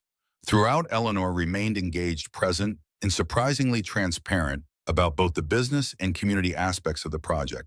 It was, Michael realized, a masterclass in ethical development, communication, not manipulating residents, but genuinely involving them. As the meeting wound down, Lily tugged at Michael's hand. Is Eleanor going to make our home prettier? Looks that way, sunshine, he replied, his eyes still on Eleanor as she spoke earnestly with an elderly couple. Good, Lily declared. I want a purple room. Gloria chuckled. Well, I'm not completely convinced, but I'll say this, she's not what I expected. No, Michael agreed quietly. She's not. Later, as the crowd dispersed, Eleanor approached them. The controlled confidence of her presentation had softened, revealing the fatigue beneath. Well, she asked, a hint of vulnerability in her voice. What did you think impressive? Michael said honestly, though the real test will be following through. Eleanor nodded, accepting the implied challenge. We will. I've already appointed a resident advisory committee to monitor progress and ensure accountability. Smart, Gloria commented, though I notice you didn't mention your ex-husband's involvement in all this. No point adding fuel to that particular fire, Eleanor replied. Besides, this meeting wasn't about Richard or Westland. It was about Riverside's future. A community center staff member approached, informing them they needed to lock up. As they moved toward the exit, Eleanor fell into step beside Michael. There's something else, she said quietly, something I didn't mention in the meeting. Michael raised an eyebrow questioningly. I'd like you to consider joining the project team, Eleanor said, not as a construction worker, but as a design consultant. Your architectural background combined with your practical experience would be invaluable. Michael stopped walking, studying her face for any sign of manipulation or charity. He found none, only professional respect and something warmer, more personal. You're serious, he realized. Completely, Eleanor confirmed. This is a business decision, Michael. You understand both the technical aspects and the human impact of housing design. That's a rare combination. Before he could respond, a commotion erupted outside the community center. Raised voices, then the distinctive sound of breaking glass. They rushed outside to find a small group of young men fleeing the scene. Behind them, Eleanor's town car sat with its windows shattered, bright red spray paint covering its sides. The message was crude but clear. Palmer in Parasite. Robert was already on the phone with security. Caroline was documenting the damage with her phone's camera. Eleanor stood perfectly still, her expression unreadable. Michael moved to her side. "Are you okay?" "I'm fine," she said automatically, though her slightly trembling hands suggested otherwise. Lily pressed against Michael's leg, eyes wide at the destruction. "Why did they hurt Eleanor's car?" Eleanor knelt to Lily's level, her voice gentle despite the circumstances. "Sometimes people are angry about things they don't understand. They think I'm going to change their neighborhood in ways they don't want." "But you're making it better," Lily said with a child's simple logic. "I hope so," Eleanor replied, "but change is scary, even good change." As police arrived and statements were taken, Michael observed Eleanor's composure, the way she maintained dignity without arrogance, the way she calmed the alarmed community center staff, the way she prioritized others' concerns above her own.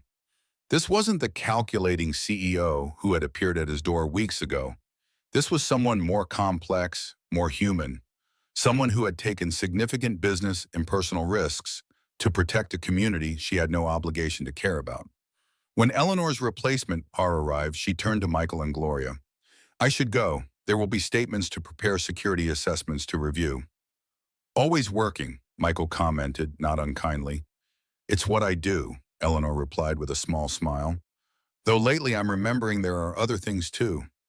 Her gaze dropped to Lily, who had fallen asleep against Michael's shoulder, exhausted by the evening's events. Something softened in Eleanor's expression, a tenderness she rarely allowed herself to display. "Consider my offer," she said quietly. "The project needs your perspective. No strings attached." As her car pulled away, Gloria gave Michael a knowing look. "That woman's fighting for something bigger than a building, Michael. And I think she's fighting for you and Lily too, whether she admits it or not." Michael watched the taillights disappear around a corner, Gloria's words settling into his consciousness. The lines between professional and personal, between obligation and choice, between past and future were blurring in ways he hadn't anticipated. What had begun with a simple act of rescue was evolving into something far more complex, a reshaping of lives, priorities, and possibilities that neither he nor Eleanor could have foreseen. And despite every instinct for caution, every hard-learned lesson about self-reliance, Michael found himself drawn toward whatever lay ahead. The next morning, he texted Eleanor a single sentence: "I'll consult on the project. When do we start?" Her reply came minutes later. "Today, and Michael, thank you for trusting me." Trust, such a simple word for such a complicated concept. Yet as Michael prepared for the day ahead, he realized that's exactly what was happening, step by careful step. He was beginning to trust Eleanor Palmer, and perhaps more surprisingly, she was beginning to trust herself. The Riverside Renovation Command Center occupied what had once been the building's defunct laundry room. Architectural renderings covered the walls, material samples, filled shelves, and a large table dominated the center, typically strewn with blueprints in contractor bids. It was here 6 weeks into the project that Michael found himself spending most days. This morning, he hunched over revised bathroom designs, making minor adjustments to accommodate the needs of elderly residents. The door opened, admitting Eleanor with 2 coffee cups and a folder tucked under her arm. "You're here early," she observed, setting a cup beside him. "Couldn't sleep," Michael admitted. "Lily's ear infection is back. Had to take her to the emergency room at 2 a.m. Concern immediately replaced Eleanor's professional demeanor. "Is she okay? Why didn't you call me?" The question hung between them, intimate, revealing more than perhaps she'd intended. "She's fine," Michael assured her. "On antibiotics again. Gloria's watching her today." Eleanor nodded, sipping her coffee to cover the moment of vulnerability. "I have news about Richard." "Good or bad?" "Complicated," Eleanor replied, opening her folder. "Westland Development is facing liquidity issues. Several investors have pulled out after receiving anonymous information about their business practices." "Anonymous?" Michael raised an eyebrow. A ghost of a smile touched Eleanor's lips, completely untraceable. But the important part is they've suspended acquisition efforts around Riverside. We have breathing room. That's good news, Michael said, studying her face. So why do you look worried? Eleanor set down her cup. Because Richard, when cornered, becomes Richard at his most dangerous. This isn't over. Her candor was something Michael had come to appreciate.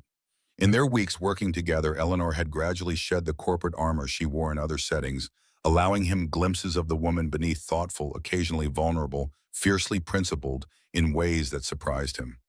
The renovation is proceeding on schedule, Michael noted, redirecting to safer territory. First group of residents move back next week. Including Gloria, Michael nodded. She's already planning a housewarming party. You're invited, by the way, explicitly and by name. I am, Eleanor sounded genuinely surprised. You've won her over, Michael confirmed. The grab bars in the bathroom and the emergency call system were apparently the deciding factors. Eleanor's expression softened. Those were your design recommendations, not mine. But you approved them without questioning the quad, Michael pointed out. That made an impression.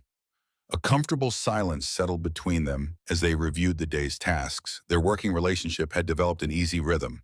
Michael's practical construction knowledge, complementing Eleanor's strategic vision, his attention to individual residents' needs, balancing her focus on the project's larger impact. Lily asked about you yesterday, Michael said casually. Wanted to know if you'd come to her school play next week. She's a flower, non-speaking role, but apparently crucial to the plot. Eleanor looked up, clearly touched, but hesitant. I wouldn't want to intrude on a family event. You wouldn't be, Michael said simply. She wants you there. The unspoken extension hung in the air.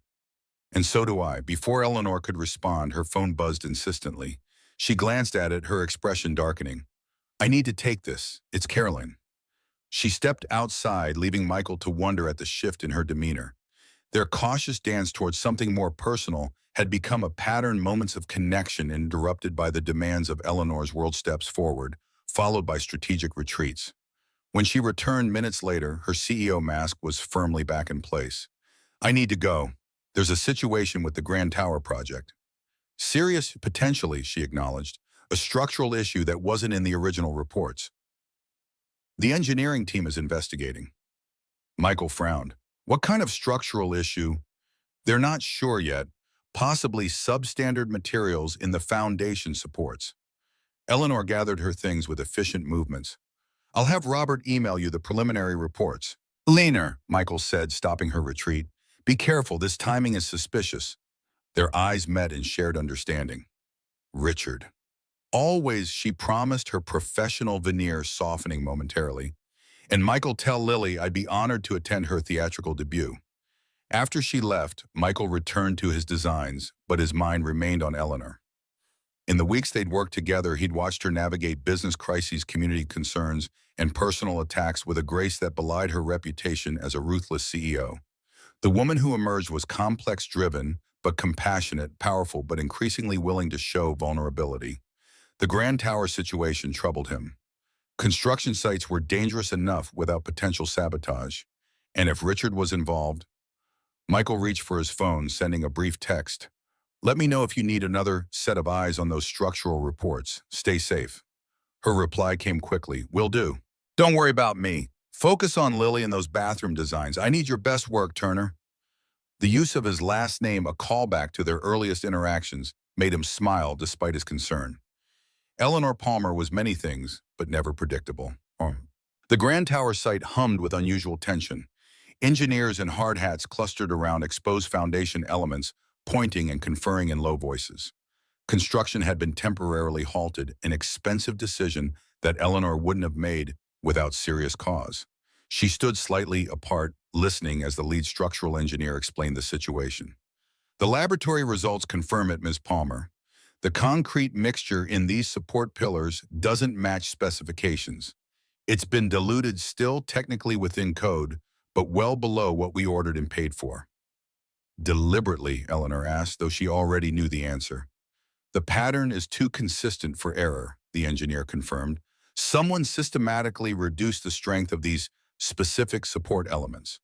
Eleanor surveyed the site, mind racing through implications. Safety assessment.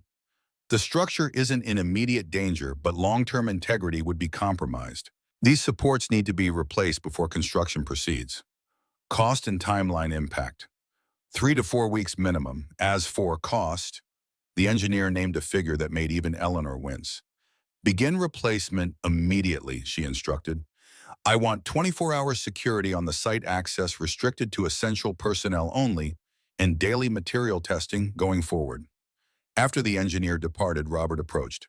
The board is requesting an emergency meeting. They're concerned about both the financial impact and potential liability.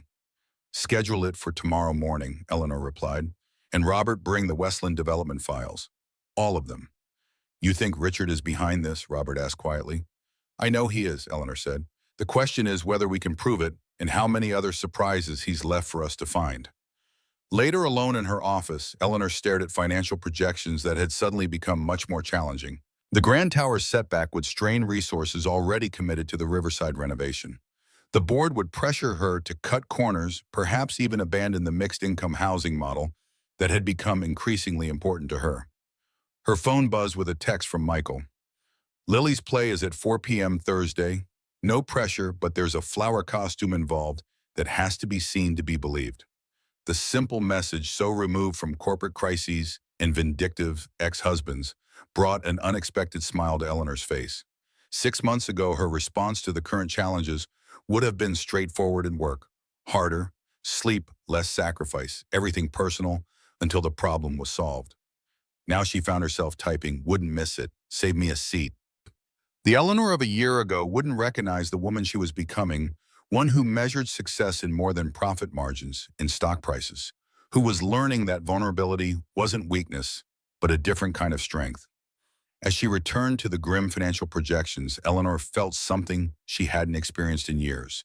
Certainty that whatever sacrifices were required, they wouldn't include the people who had unexpectedly become important to her. Some commitments she was discovering mattered more than balance sheets. And then the caterpillar turns into a beautiful butterfly, announced the narrator as children in colorful costumes twirled across the elementary school stage. Among them, Lily Turner performed her flower role with solemn dedication, remembering to sway when the wind, a child with blue streamers, danced past.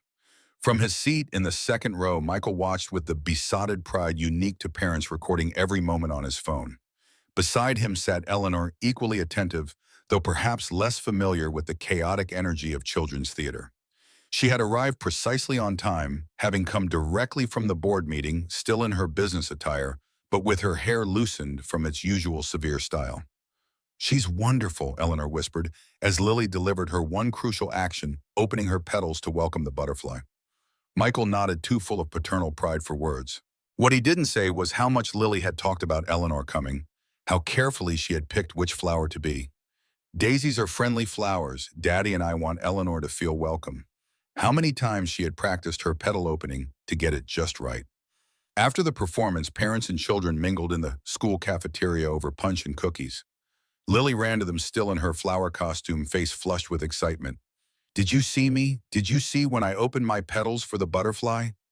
You were the best flower on that stage, Michael assured her, kneeling to her level. What did you think, Eleanor? Lily asked, turning her earnest gaze upward. Eleanor knelt as well, meeting Lily on her level, something Michael had noticed she always did, treating the child with the same respect she showed adults. I thought you were absolutely magnificent, Eleanor said solemnly. The way you swayed in the wind was so graceful. Lily beamed, then leaned closer to whisper loudly, I was a little scared, but I remembered what you said about being brave even when you're afraid. Michael glanced at Eleanor, surprised. She caught his look and explained, we had a conversation about courage when Lily was nervous about her doctor's appointment. Eleanor said brave people feel scared too. They just do the scary thing anyway, Lily elaborated. So I was a brave flower. The bravest, Eleanor agreed, her normally composed features softening with genuine affection. As Lily ran off to join her classmates, Michael and Eleanor stood, finding themselves unexpectedly close in the crowded cafeteria. Michael became acutely aware of Eleanor's presence, the subtle scent of her perfume, the way her professional facade had given way to something more authentic. Thank you for coming, he said. It meant a lot to her. To her, Eleanor asked quietly, her eyes meeting his with unexpected directness. The moment stretched between them, charged with unspoken possibilities. Then a teacher approached, breaking the connection. Mr. Turner, Lily's teacher, would like a while about the upcoming field trip. Michael nodded reluctantly, stepping away. I'll be right back. When he returned, Eleanor was engaged in conversation with Gloria, who had arrived late but insisted on seeing Lily's performance.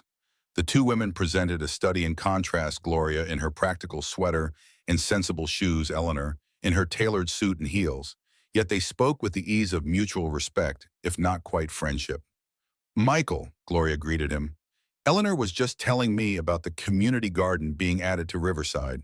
My Frank would have loved that. He always wanted a place to grow tomatoes. We've allocated plots for each interested resident, Eleanor explained. The rooftop location gets excellent sun exposure. The casual way she included Gloria in the conversation, treating her input as valuable rather than perfunctory, was another example of how Eleanor had changed since their first meeting. The corporate armor was still there when needed, but it no longer defined her. As they prepared to leave Lily between them, clutching both their hands, Michael found himself studying Eleanor's profile. The woman who had once seemed solely focused on empire building now chatted easily with his daughter about flower varieties for the garden, her expression animated in a way he rarely saw in professional settings. Can Eleanor come for dinner, Daddy? Lily asked as they reached the parking lot. I want to show her my rock collection. I found 3 new special ones. Michael glanced at Eleanor, expecting a polite demurral, a meeting to attend, reports to review, some obligation of her high-powered life. Instead, she surprised him. I'd like that if it's not an imposition. Never, Michael said, simply realizing as he spoke that he meant it. Their evening unfolded with unexpected ease.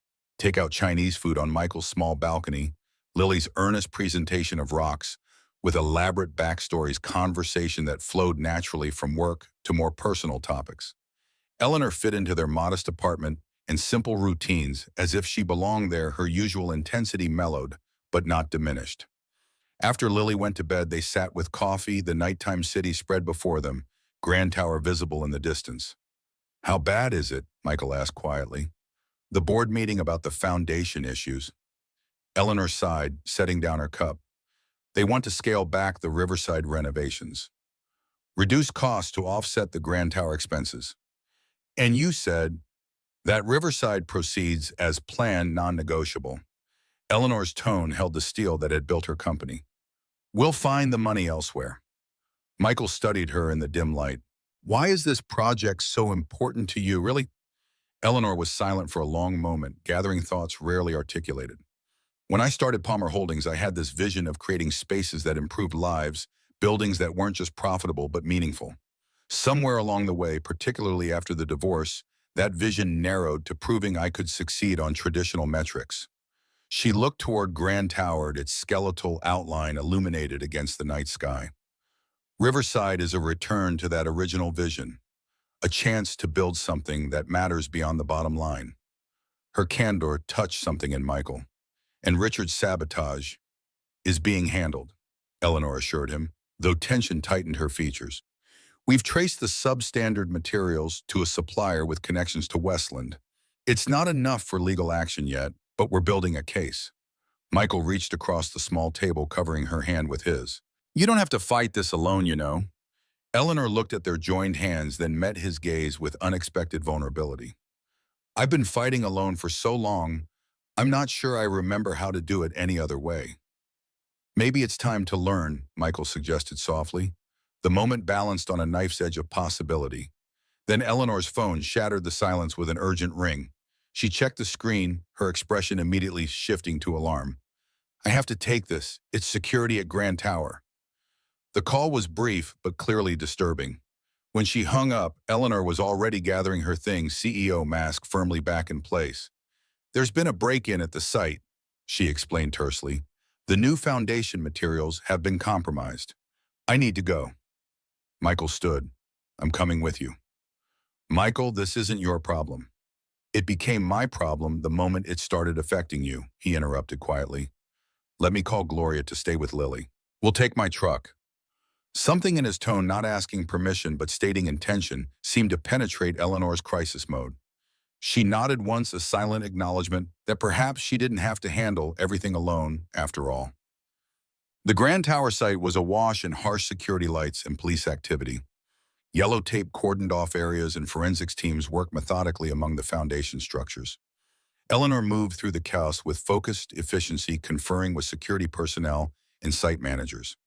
Michael followed his construction experience, giving him immediate insight into the situation. Someone had systematically sabotaged the newly delivered foundation materials, not damaging them, obviously, but subtly altering their composition in ways that would have been catastrophic if undetected. The security cameras were disabled for exactly 12 minutes, the head of security explained. Professional job. Eleanor's face remained impassive, but Michael saw the slight tremor in her hands, not fear but carefully controlled fury. Ms. Palmer, called a detective approaching with a small evidence bag. We found this near the compromised materials. Inside the bag was a small gold cufflink, monogrammed with the initials RM. Eleanor stared at it, her composure faltering momentarily. Richards, she confirmed. He always was too arrogant to cover his tracks completely. It could be planted, Michael pointed out, to make it obvious. Perhaps, Eleanor acknowledged, but it's his style to make sure I know it's him while maintaining plausible deniability. The detective took detailed notes before moving on, leaving Eleanor and Michael momentarily alone amid the bustle of investigation. This isn't just business anymore, Michael said quietly. This is dangerous, Eleanor. He could have killed people if this hadn't been caught. I know. Her voice was steady, but her eyes revealed the weight of responsibility. The police are involved now. We have evidence, witnesses. Will it be enough? Eleanor's silence was answer enough. Men like Richard Mills rarely face consequences proportionate to their actions. They worked through the night, Eleanor directing a complete security overhaul, Michael using his construction expertise to help assess the full extent of the sabotage. By dawn, they had a clear picture of both the damage and the intended outcome. Had construction proceeded with the compromised materials, eventual structural failure would have been inevitable. As they finally left the site, exhaustion hung heavy on both of them. In Michael's truck, Eleanor leaned back against the headrest, the polished CEO veneer cracked by fatigue and worry. He won't stop, she said quietly. Not until he's destroyed everything I've built. Michael drove in silence for a moment, considering his next words carefully. What if you gave him what he wants? Eleanor turned to him, confusion evident. What do you mean? Not literally, Michael clarified. But what if you made him think he'd won? Let him believe Grand Tower is failing, that Palmer Holdings is in trouble. A trap, Eleanor realized, fatigue giving way to strategic consideration. Draw him out by appearing vulnerable. Exactly, Michael confirmed. He's been operating from the shadows. Force him into the open. Eleanor was silent for several minutes, mind working through scenarios and contingencies. It could work, she finally said, but it would be risky. Palmer Holdings stock would take a hit. Investors would panic. Is catching Richard worth that? It's not just about catching him, Eleanor replied. It's about ending this so I can focus on what matters. The simple statement hung between them, laden with meaning beyond the immediate crisis. What mattered to Eleanor Palmer was evolving from pure business success to something more nuanced, more personal. I'll help, Michael offered simply. Whatever you need. Eleanor studied his profile in the early morning light, this man who had pulled her from wreckage, both literal and metaphorical. Why, she asked softly. This isn't your fight. Michael pulled the truck to a stop outside Eleanor's building. Because some things are worth fighting for, he said, echoing words she had spoken weeks earlier about Riverside. Some people are worth fighting for. The air between them charged with unspoken feelings, with possibilities neither had fully acknowledged. Eleanor reached across the console, her hand finding his.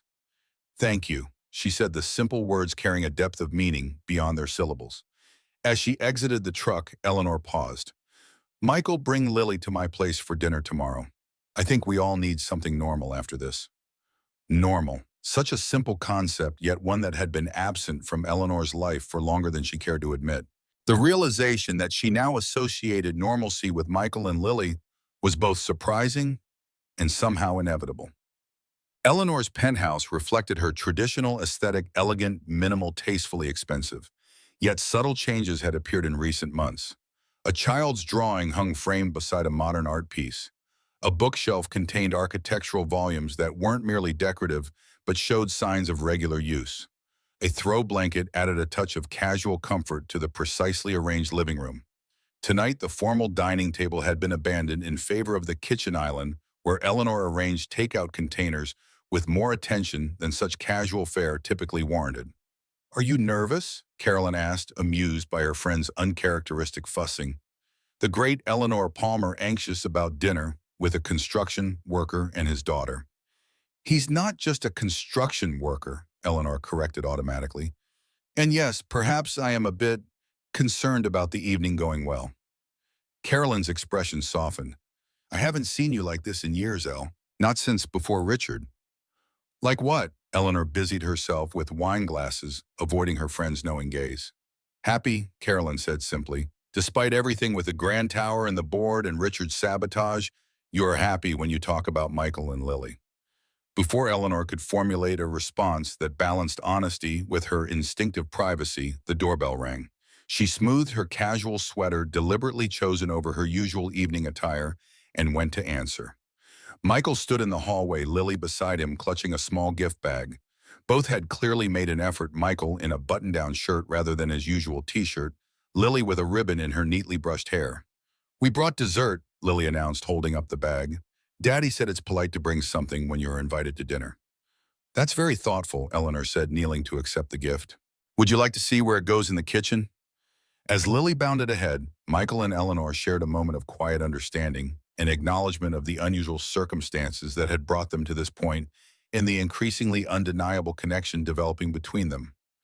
"Nice place," Michael commented as they followed Lily.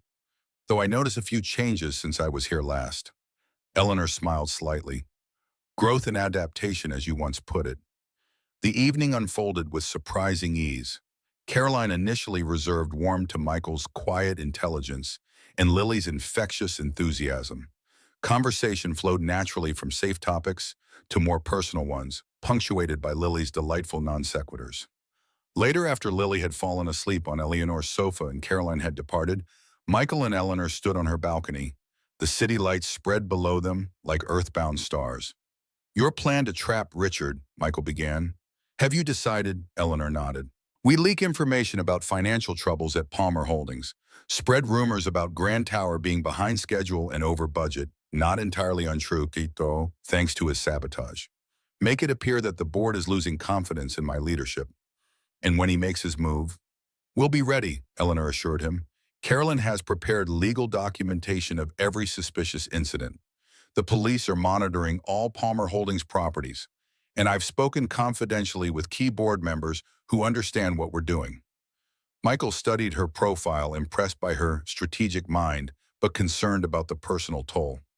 "And if it doesn't work, if he escalates further?" Eleanor was silent for a long moment. "Then I'll have decisions to make about what matters most." The weight of those potential decisions hung between them. Grand Tower represented Eleanor's professional pinnacle, the culmination of years of work and sacrifice. Yet standing in her carefully curated penthouse with Lily asleep on her sofa and Michael beside her, different priorities were taking shape. "Whatever happens," Michael said quietly, "you're not facing it alone anymore." Eleanor turned to him, professional masks and careful distances momentarily abandoned. "I'm beginning to understand that," she admitted. "It's unfamiliar territory." "For both of us," Michael acknowledged, thinking of the years he'd spent ensuring he needed no one could handle everything himself for Lily's sake. Their eyes held the moment, expanding to encompass all that remained unsaid between them. Then Michael glanced at his watch, reluctantly breaking the connection. "I should get Lily home," he said. "School tomorrow." Eleanor nodded, though disappointment flickered briefly across her features. "Of course." As Michael gathered the sleeping Lily, Eleanor held the door, their hands brushing as she passed him Lily's small jacket. The contact, brief as it was, sent an undeniable current between them. "Thank you for tonight," Michael said. "It meant a lot to Lily, to both of us." "Come to the Riverside completion ceremony next week," Eleanor replied. "Gloria would be disappointed if you missed it." "Just Gloria?" Michael asked, a hint of teasing in his voice. Eleanor's smile held a warmth rarely seen in her corporate persona. "Not just Gloria," she admitted quietly. After they left, Eleanor moved through her penthouse, gathering dishes and straightening cushions, disturbed by Lily's exuberant presence. The space felt different somehow, warmer, more lived in, yet emptier in their absence. Her phone buzzed with a message from Caroline. Board meeting tomorrow 9 a.m. Rumor operation begins. Are you sure about this? Eleanor typed her response without hesitation. Completely. Time to end this. Setting down the phone, she picked up the child's drawing Lily had given her weeks ago, a colorful rendering of three stick figures labeled Daddy, Lily, Akram, and Eleanor, holding hands beneath a bright sun. Such a simple image, yet it represented a future Eleanor had never imagined for herself, where success was measured in connection rather than acquisition, and belonging rather than achieving. Whatever came next with Richard, with Grand Tower, with Palmer Holdings itself, this, she was beginning to understand, was what truly mattered. The Riverside completion ceremony was designed as a community celebration rather than a corporate event. The renovated courtyard hosted tables of food, a small local band, and residents of all ages mingling with obvious pleasure in their transformed home. Michael stood with Gloria watching Eleanor chat easily with an elderly couple who had lived in Riverside for 40 years.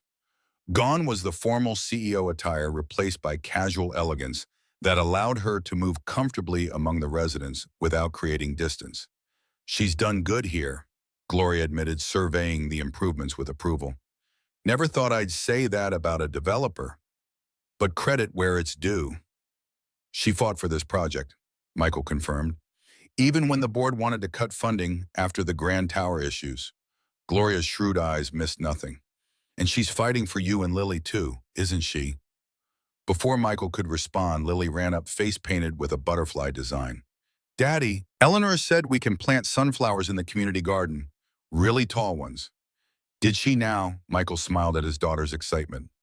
Well, if Eleanor said so, I guess we're growing sunflowers. She's over there, Lily pointed, talking to the important people. The important people were actually city council members whose support had been crucial for the project's zoning approvals. Eleanor stood among them, gracious but clearly in command of the conversation. Go tell Eleanor we need to discuss these sunflower plans, Michael suggested to Lily. I'll be right here with Mrs. Jenkins. As Lily skipped away, Gloria gave Michael a knowing look. That woman has changed since she met you two, she observed. Less corporate robot, more actual human. She was always human, Michael corrected gently, just had different priorities. And now, Michael watched as Eleanor knelt to listen intently to Lily's sunflower vision, giving the child her complete attention despite the hovering council members. Now I think she's remembering what matters beyond balance sheets. And you, Gloria pressed, what matters to you beyond Lily? The direct question caught Michael off guard. Since Catherine left, he had focused exclusively on providing stability for Lily, setting aside personal desires and ambitions as luxuries he couldn't afford. Before he could formulate a response, a commotion near the entrance drew their attention. Richard Mills had arrived, his expensive suit and arrogant bearing immediately setting him apart from the Riverside residents. Eleanor straightened instinctively, placing Lily slightly behind her as she spotted her ex-husband. Her expression shifted from warm engagement to cool professionalism in an instant. Michael moved quickly to join them, positioning himself beside Eleanor as Richard approached. Eleanor, Richard greeted with false warmth. What a charming little project. His gaze swept dismissively over the renovated courtyard before settling on Michael and Lily with obvious curiosity. Richard, Eleanor acknowledged coolly, this is a private community event. I don't recall sending you an invitation. The financial pages extended the invitation. Richard replied, his smile not reaching his eyes. Palmer Holdings stock down 12%, Grand Tower behind schedule, board members expressing concerns about leadership. How could I resist seeing the great Eleanor Palmer's charitable distraction while her empire crumbles? The strategic leaks had clearly worked. Richard believed Eleanor vulnerable, her position weakened. He had emerged from the shadows exactly as planned. My company is doing just fine, Eleanor replied evenly, but I appreciate your concern. Richard's attention shifted to Michael, his gaze calculating. And who might this be? Not the usual corporate type you surround yourself with. Michael Turner, Eleanor said, her voice warming slightly, chief design consultant for Riverside and a close personal friend. The slight emphasis on personal wasn't lost on Richard. His eyes narrowed. I see. Expanding your social circle to include the working class, how democratic of you. Before Eleanor could respond, Lily stepped forward regarding Richard with frank curiosity. Are you the bad man who broke Eleanor's car? A moment of startled silence followed the child's direct question. Richard recovered first, his laugh brittle. Children and their imaginations. Charming. Lily, Michael said quietly, why don't you go help Mrs. Jenkins with the dessert table? Once Lily was safely out of earshot, Richard's facade of civility dropped further. Really, Eleanor, playing house with a construction worker and his brat while your company faces a crisis. The board will be fascinated to hear where your priorities lie these days. Michael tensed, but Eleanor's hand on his arm kept him in place. Her voice when she spoke carried the steel that had built her company. My priorities are exactly where they should be, Richard. On building things that last, on creating value beyond the next quarterly report. She stepped closer, her voice dropping. And on ensuring that people who sabotage construction sites, endangering innocent lives, face consequences. Richard's expression flickered. Careful, Eleanor. Accusations without proof are slander. Oh, I have proof, Eleanor assured him. Security footage, material analysis, witness statements. Even a certain monogrammed cufflink carelessly left behind. For the first time, uncertainty crossed Richard's face. You're bluffing. Am I? Eleanor's smile was cold. The police are very interested in the Grand Tower sabotage. Attempted manslaughter carries significant prison time, I'm told. Richard's composure slipped further. You can't prove anything. I already have, Eleanor replied. The crisis at Palmer Holdings, a carefully crafted fiction to draw you out. The board isn't losing confidence in me, Richard. They're cooperating with the investigation into Westland Development's criminal activities. The truth dawned in Richard's eyes, quickly replaced by fury. You set me up. You set yourself up, Eleanor corrected. I simply created the opportunity for you to reveal who you truly are. Richard's gaze darted around, noting for the first time that several residents were actually plainclothes security personnel strategically positioned around the courtyard. He had walked into a trap of his own making. This isn't over, he hissed, backing away. You haven't heard the last from me. Actually, I believe I have, Eleanor replied calmly. 2 detectives are waiting by your car, Richard. I suggest you go quietly, for old time's sake. As Richard retreated, fury evident in every line of his body, Michael turned to Eleanor. Are they really arresting him? Not yet, she admitted, but they're serving him with documents, legal and financial, that will effectively end his ability to threaten Palmer Holdings or anyone associated with it. The criminal charges will follow once the forensic evidence is processed. Relief and admiration mingled in Michael's expression. You planned this all along. Not all along, Eleanor corrected. Not until someone reminded me that some things are worth fighting for. Their eyes met in silent understanding. Eleanor had orchestrated Richard's downfall, not just to protect her company, but to secure a future where threats and fear no longer shadowed her choices, personal or professional. Before Michael could respond, Lily returned, oblivious to the drama that had unfolded. Is the mean man gone? She asked, glancing around. Eleanor knelt to her level. Yes, sweetheart, and he won't be bothering us again. Good, Lily declared. He wasn't invited to our party anyway. The simple child's logic broke the tension, drawing smiles from both adults. As Lily skipped away to join the other children, Eleanor and Michael found themselves momentarily alone amid the celebration. What happens now? Michael asked quietly. Eleanor considered the question, its implications, extending far beyond Richard's departure. Now we build something that lasts, she said simply. If you're willing. The words hung between them, laden with meaning beyond the renovation project or Grand Tower. Michael studied her face, the confident CEO who had orchestrated a corporate trap, and the increasingly vulnerable woman who had knelt to comfort his daughter with equal authenticity. I've been building temporary things for a long time, he said finally. I think I'm ready for something permanent. Understanding passed between them, an acknowledgement that whatever was developing between them deserved care, deserved time, deserved the same thoughtful construction they brought to their professional collaborations. Eleanor's smile held promise rather than certainty. Then we'll build it right, one day at a time. As they rejoined the celebration, moving among the residents whose lives had been improved by their combined efforts, Eleanor found herself surrounded by the evidence of what she and Michael had already created together, A community renewed a vision, realized a future taking shape that honored both their pasts while creating something entirely new. Gloria approached, observing their closeness with approval. Well, that unpleasant man certainly didn't stay long. He found the reception less welcoming than anticipated, Eleanor replied diplomatically. Gloria nodded sagely. Good. Now you two should know I volunteered to watch Lily overnight next weekend. My granddaughter's visiting, and they get along like a house on fire. Michael raised an eyebrow at the transparent matchmaking. Gloria, don't Gloria me, Michael Turner, the older woman interrupted. I've watched you two dancing around each other for months. At my age, you learn not to waste time when something good is right in front of you. With that parting wisdom, she moved away, leaving Michael and Eleanor in amused silence. She's not subtle, Michael observed. But she's not wrong, Eleanor replied softly. Before Michael could respond, they were drawn back into the celebration, residents wanting to express gratitude, children eager to show off the new playground, community leaders discussing future collaborations. Yet throughout the evening, they remained connected by shared glances, brief touches, the invisible thread that had been strengthening since that first moment of rescue. Later, as twilight descended and the gathering began to disperse, they stood at the edge of the newly planted community garden. Tiny seedlings just beginning their journey toward growth lined neatly prepared beds. 6 months ago, I wouldn't have believed any of this was possible, Eleanor admitted, gesturing to encompass not just the garden, but the entire transformed community, and perhaps the transformation in herself as well. What changed? Michael asked, though he suspected he knew the answer. Eleanor turned to him, the corporate armor completely absent, revealing the woman who had always existed beneath the CEO title. I did, she said simply, with some help.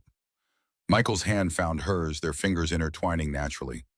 We all need help sometimes, he said. Even self-sufficient construction workers and powerful CEOs. Especially them, Eleanor agreed with a smile. As the last rays of sunlight gilded the renovated riverside facade, they stood together amid new beginnings, seeds in soil communities, renewed possibilities unfolding. What had started with a simple act of rescue had evolved into something neither could have anticipated, but both now recognized as invaluable. Not a transaction or an obligation, but a choice. A foundation being laid with care, designed to support whatever they might build together in the days to come. Across the courtyard, Lily waved enthusiastically, beckoning them to join her and Gloria for the ceremonial cake cutting. As they moved toward the child, Michael's anchor. Eleanor's unexpected joy, the future stretched before them, not as separate paths, but as a shared journey. Some rescues, it seemed, worked in both directions, and some foundations, once properly laid, could support something far more enduring than towers of steel and glass. They could support a life rebuilt from the ground up, stronger for having been broken, more beautiful for having been carefully reconstructed piece by meaningful piece.